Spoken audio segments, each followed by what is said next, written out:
یو انسان چې په خېټه کې ګیس جمع شوی وي او خېټه کې ګیس وي ګلس وي نو د هغه اودس په هغې سره ماتېږي او که نه دا یو سوال دی ډېر قیمتي شیخ صاحب نه شوی دی نو راځئ چې ټول یې په شریکه باندې واورو. دا یو ورور سوال کړی دی چې دا مسله خو واضحه ده چې د انسان نه هوا وځي دې سره اودس ماتېږي خو که چېرته داسې چې د انسان په خېټه کې هسې د هوا یا ګیس ګرځي را ګرځي د هغې د لاسه خېټه کې اواز کېږي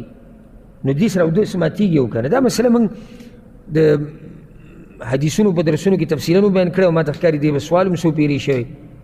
ډېر سوالونه به داسې چې هغه به مکرري ولې ځکه چې دا موږ چې په کوم نشست کې ناست یو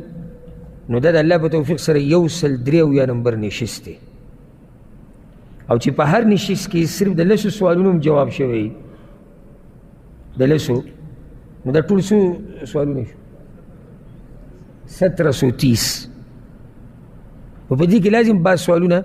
هغه به مکرري دا سوال جواب من کړی بار بار او دغه شان مسله حدیث کې راغلی ده ابو هريره رضی الله عنه حدیث دی امام مسلم راوړی دی رسول صلی الله علیه وسلم اذا وجد احدكم في بطنه شيئا فاشكل عليه اخرج منه شيء ام لا وی که تاسو کې یو سړی په خېټه کې داسې څه محسوس کړي چې دی په اشکال کې واچوي چې د ده نه څه تلي دی او که نه نو دی د جومات نه مجرد په شک باندې نه وځي چې څو پورې د اواز نه اورېدلی یا بین پې نه لګېدلی د قانون دی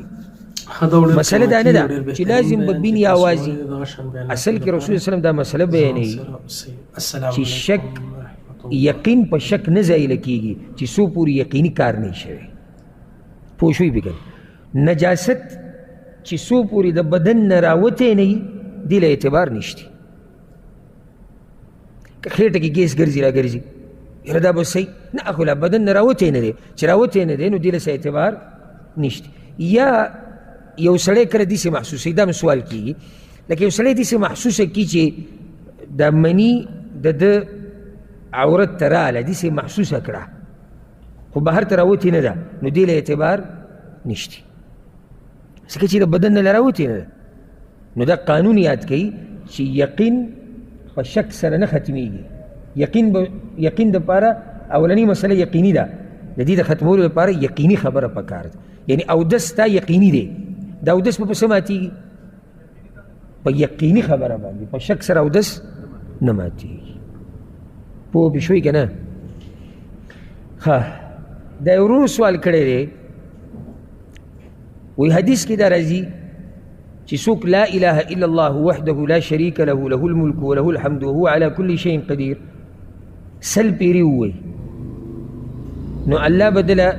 سل نیکیانې ورکوي د ده نه به سل ګناهونه ریجوي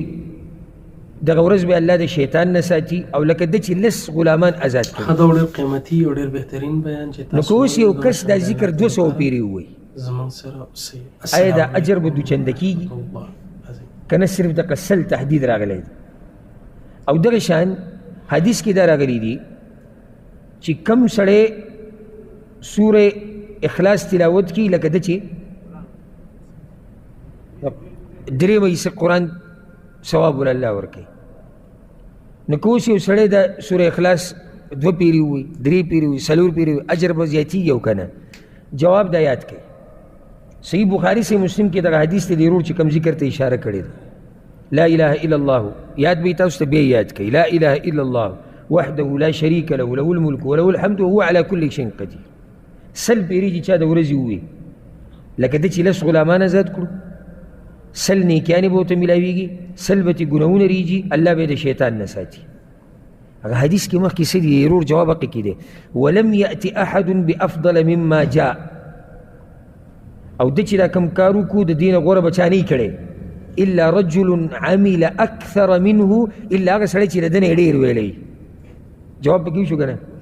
څه جواب وشو یعنی چې ته دا ذکر 200 پیري ووایې اجر دوچنده شو 200 نیکیانې شوې 200 د نه ګناهونه ورېجېدو 100 تا غلامان لکه آزاد کړو او الله به دې ساتي پوه شوې بې که نه ښه سوره اخلاص باره کې دا فضیلت راغلی یو سړي 2 پیري ووایي اجر زیاتېږي 3 پیري ووایي زیاتېږي السلام علیکم خو دومره ده دا خبره یاد ساتئ چې داسې نه چې د دې خبرو د لاسه ته د باقي قرآن نه هجرت وکړې. یاره زه خو سوره اخلاص ویم نو ګوره سوره اخلاص چې ته ووایې الله تعالی اجر درکوي، الله تعالی اجر درکوي. لکه یو سړي چې درېیمه حصه د قرآن ووایي، خو کوم سړی چې درېیمه حصه د قرآن ووایي هغه د ده نه زیات عمل کړی دی. په دې مسله ځان پوه کوي. ګورئ لکه یو سړي لس سپارې تلاوت وکړو، یو سړي سوره اخلاص ووایي، دله خو الله اجر ورکوي، خو آیا اجر د ده او عمل د ده او عمل د هغه یو شان دی؟ نه دی یو شان. داسې نه چې ته صرف سوره اخلاص سره ډوه لګې چې زه خو سوره اخلاص ویم او درې پیرې چې سوره اخلاص وې نو درېیمه حصه دا خو ما قرآن ختم کړو. کوم ځای کې چې هم داسې فضیلت راشي که نه نو د هغې ګوره چرته هم دا مطلب نه وي